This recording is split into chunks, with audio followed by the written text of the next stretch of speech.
This afternoon, the Associated Press reported that the gunman and others watched videos of mass shootings earlier in the week. And the AP also reported that other Saudi students on the scene videotaped the shooting. Joining us now from Pensacola is Associated Press reporter Brandon Farrington. Brandon, walk me through what it is that your sources are telling you about this video screening of mass shootings. What happened earlier in the week? Basically, that there was a dinner party hosted by the shooter, and they watched videos of active shooting events. That's pretty much sums up what the source had to say. People who were at that party, or at least one person who was at that party besides the shooter, was among those that were outside the building and videotaping as the shooting took place. Is there a sense that everyone who was at that party is at the very least in contact now with local authorities? Are there any of those people who are unaccounted for? I'm told that whether it was people at that party or people who were involved in the videotaping, I'm not sure, but I am told that there are some Saudi students that are unaccounted for. There had not been any indication between the dinner party and now. None of those people that were there saw this thing, thought, hey, you know what, this is pretty strange, I should tell someone?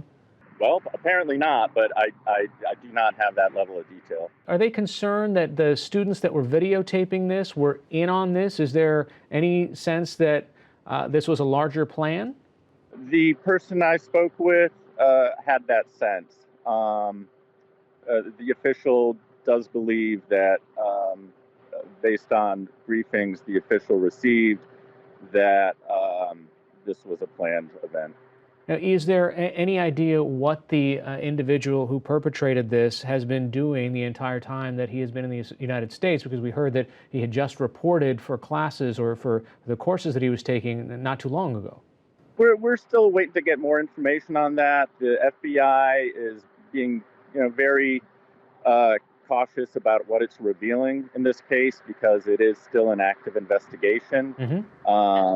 They have said in news briefings that they don't want to reveal details that may aid other people who are possibly involved in this. So very little has come out from official sources on who he was, and why he did this, and anyone else who may have been involved. Right, the why he did this, the motivation. I mean, you've got folks like Governor Rick Scott saying, hey, this is an act of terrorism. The FBI has not called it that yet. Is that correct?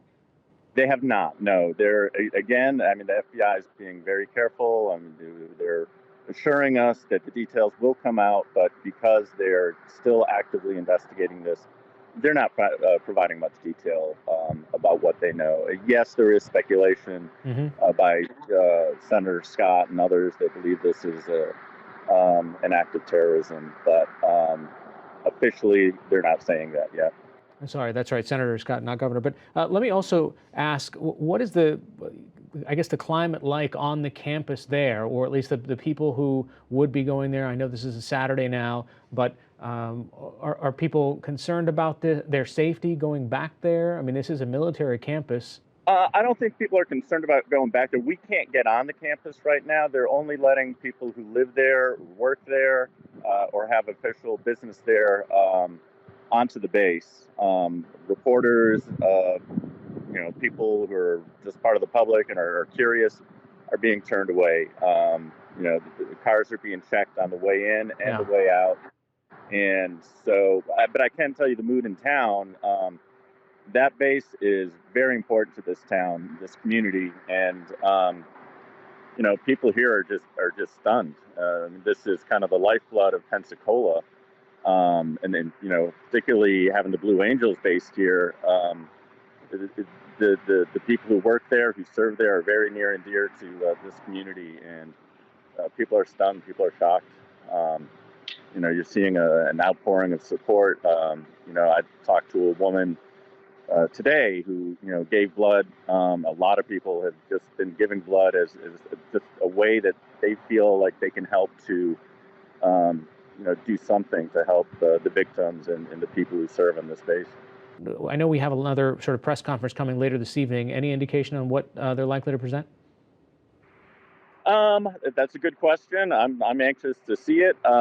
Again, they've been very tight-lipped about Yeah. the investigation. I hope they provide more details of why this happened, who this person is.